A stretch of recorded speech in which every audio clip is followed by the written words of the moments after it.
आज मैं एक वीडियो लेकर आया हूँ एक ऐसी शख्सियत के बारे में, अबाउट वन सच पर्सनालिटी जिनके टैलेंट को और जिनकी कला को डिस्क्राइब करने के लिए शायद वर्ड्स कम पड़ जाएं। बहुत कम ऐसे लोग हुए हैं बॉलीवुड में, इंडियन सिनेमा में, जो इतने टैलेंटेड थे इन ऑल रिस्पेक्ट्स, और जिन्होंने आगे भी इतने सारे टैलेंट्स को प्रमोट किया। मैं बात कर रहा हूँ महमूद साहब की, महमूद अली साहब की, जिनको एक टाइम पे वो इतने पॉपुलर हो गए थे कि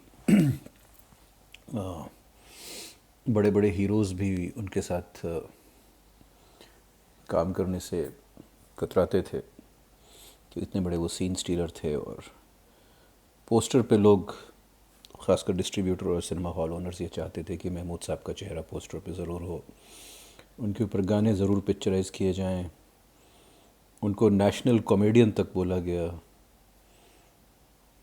और ख़ासकर 60s के पूरे एरा में महमूद साहब ने सिल्वर स्क्रीन पे और बॉलीवुड पे राज किया, वाकई में राज किया। और वो अनडिस्प्यूटेड कॉमेडी किंग थे।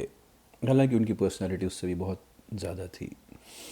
वो एक अच्छे प्रोड्यूसर भी थे, डायरेक्टर भी थे, सिंगिंग भी वो करते थे। और ऐसा सुनने में आता है कि बहुत दिलदार आदमी थे और अपने फ्रेंड्स की बहुत मदद किया करते थे। तो आते हैं, देखते हैं कुछ महमूद साहब के, उनकी ज़िंदगी की, उनकी कला की कुछ पहलुओं पे। तो इंट्रोडक्शन में तो उन्होंने कुछ थोड़े से बचपन वाले रोल भी किए, और स्टार्टिंग में वो हर तरह के रोल करते थे, और छोटे रोल भी करते थे। और इंटरेस्टिंगली उनका जो फर्स्ट मेजर जहाँ पे वो नोटिस किए गए बाकी राज खोसला साहब की सीआईडी थी, जिसमें उन्होंने एक नेगेटिव किरदार किया था। वहाँ पे वो पहली बार नोटिस हुए। पर धीरे धीरे करके उनको जो सक्सेस मिली, और जिस तरह की फ़िल्मों से उनका नाम हुआ, और वो कॉमेडी के जॉनर में महमूद साहब की एंट्री होने के बाद उन्होंने कभी पीछे मुड़ के नहीं देखा। देखिए, उनकी मैं आपको सबसे ग्रेट बात बताता हूँ। उनकी सबसे ग्रेट बात ये थी, जो बहुत कम लोग आपको बताएंगे, आप दुनिया भर के वीडियोस देख लीजिएगा, कि महमूद साहब कहीं से कॉमेडियन नहीं दिखते थे।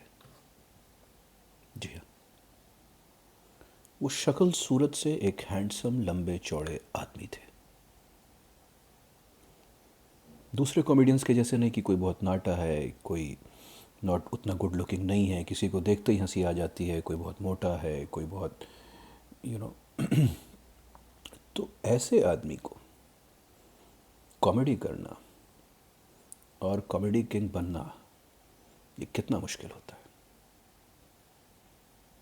ये उनका टैलेंट दिखाता है महमूद साहब का।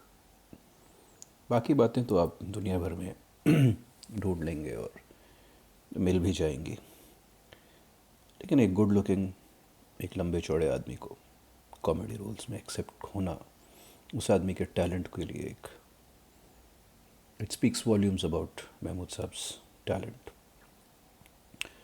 और दूसरी बात उनके अंदर क्या थी कि वो एक ऑलराउंडर थे, और हर तरह के इमोशंस पे उनकी पकड़ थी, तो वो स्टैंड आउट करते थे, तो वो ऑलमोस्ट हीरो जैसे बन जाते थे। तो कॉमेडियन होते हुए भी उनका ऐसा नहीं था कि वो सिर्फ हंसाएंगे और ख़ास किस्म की बॉडी लैंग्वेज लेंगे, या ख़ास किस्म का सिर्फ लाफ्टर लेंगे। और वो ही use to go through gamut of emotions, पूरे इमोशंस वो अपने परफॉर्मेंस में, उनके सारे हर तरह के इमोशंस होते थे। एक्सेंट्स के साथ वो बहुत अच्छे थे, गेटअप्स के साथ तो वो कमाल थे, रोल्स के सिलेक्शन में भी वो कमाल थे। और एक किसी भी कलाकार के लिए कितनी मुश्किल होती है अपनी एक जगह बनाना और ऐसे मकाम पे पहुंचना कि चीज़ें आपके हिसाब से चलें। तो वो महमूद साहब ने he was able to do for a long period of time. मेरे लिए उनकी कुछ फेवरेट परफॉर्मेंसेस वही हैं जो दुनिया पसंद करती है।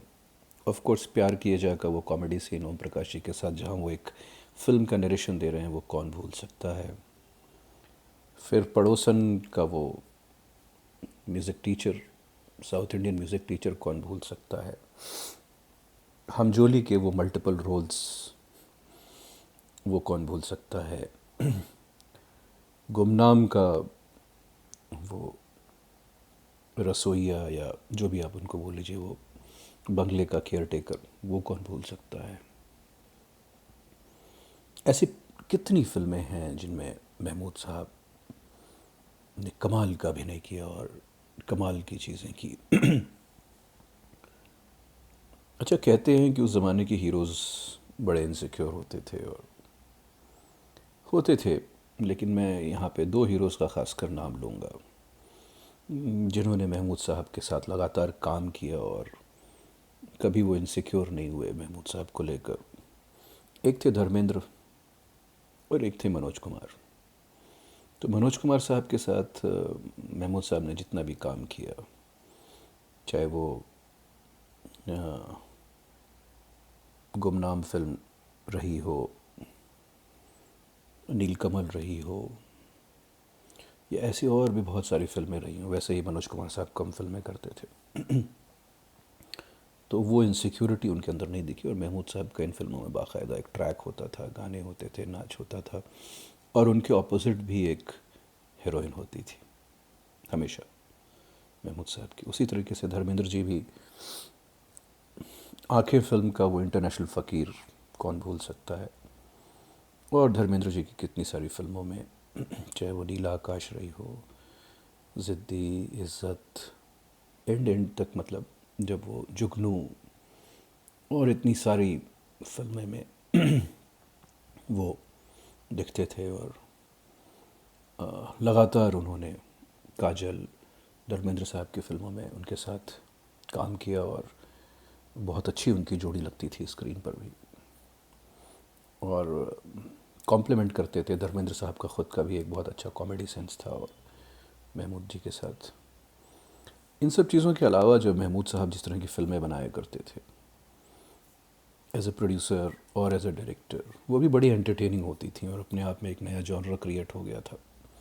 भूत बंगला देख लीजिए, पड़ोसन में भी कहते हैं वो भी वन ऑफ द प्रोड्यूसर्स थे।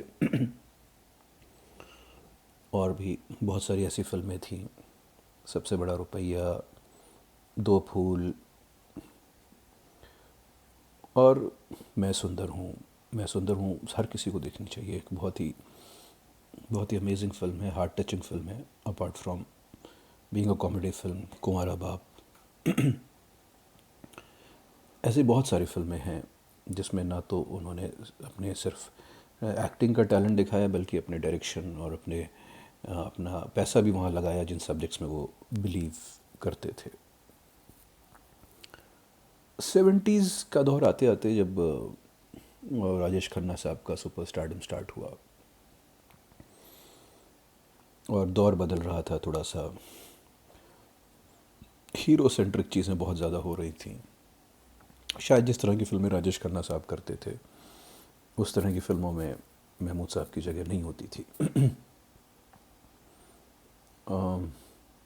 तो महमूद साहब को हम लोगों ने बड़ी फिल्मों में और उस ज़माने की हिट फिल्मों में देखना कम हो गया। और फिर एंग्री यंग मैन के दौर में तो उस तरह का कोई कुछ होता नहीं था कि एक कॉमेडियन है अलग से और इस तरह की। और बाद में जब अमिताभ बच्चन साहब को एज एन एंटरटेनर इमेज मिली तो सारी कॉमेडी और सारे मेन सीन्स वो खुद ही किया करते थे। हालांकि अमिताभ बच्चन साहब की एक फ़िल्म खुददार में महमूद साहब दिखते हैं और ठीक ठाक रोल था उनका, वो 80s आ गया था तब तक। और तब तक महमूद साहब का career as an actor, as a mainstream actor काफ़ी डिक्लाइन पे था। और 70s की और 80s के दशक में जो कॉमेडियंस ज़्यादा चलते थे या जो actors in a comic role ज़्यादा चलते थे वो थे असरानी साहब, जगदीप जी और ऐसे और भी बहुत सारे कलाकार। तो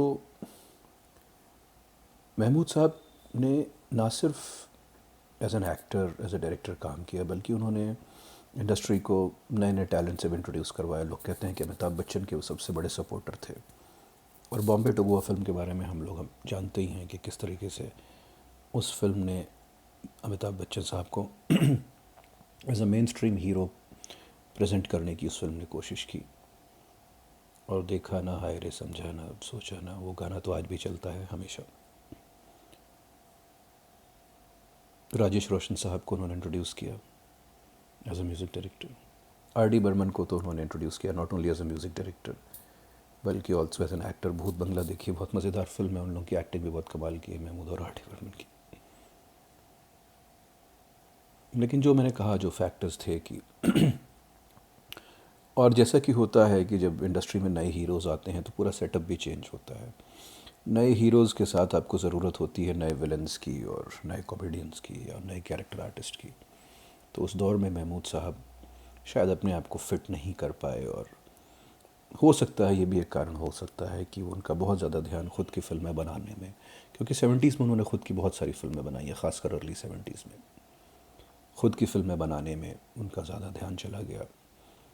और हमने बहुत खूबसूरत फ़िल्में देखी, बॉम्बे टू गोवा से लेकर कुंवरा बाप तक, और एंटरटेनिंग फ़िल्में देखी। और एक और फिल्म जो मैं मेंशन करना चाहूँगा वो थी जिनी और जॉनी। जिनी और जॉनी आप लोगों में से जिसने नहीं देखी वो ज़रूर देखिएगा। बहुत ही हार्ट एंडियरिंग और बहुत ही टचिंग फिल्म है। और 80s में भी वो दिखते थे फिल्मों में, लेकिन वो पुराने वाले इम्पोर्टेंस और पुराने वाली अहमियत उनके रोल्स में नहीं होती थी। और वो ऐसा भी हो सकता है कि वो थोड़ा फिल्म इंडस्ट्री से डिसइंटरेस्टेड हो गए हों या डिसइल्यूशन्ड हो गए हों, ये सब बातें भी हो सकती हैं। तो 80s में तो वो उतना कोई ख़ास उनका काम है नहीं, हालांकि वो फिल्में बनाते रहे और सारी चीज़ें करते रहे।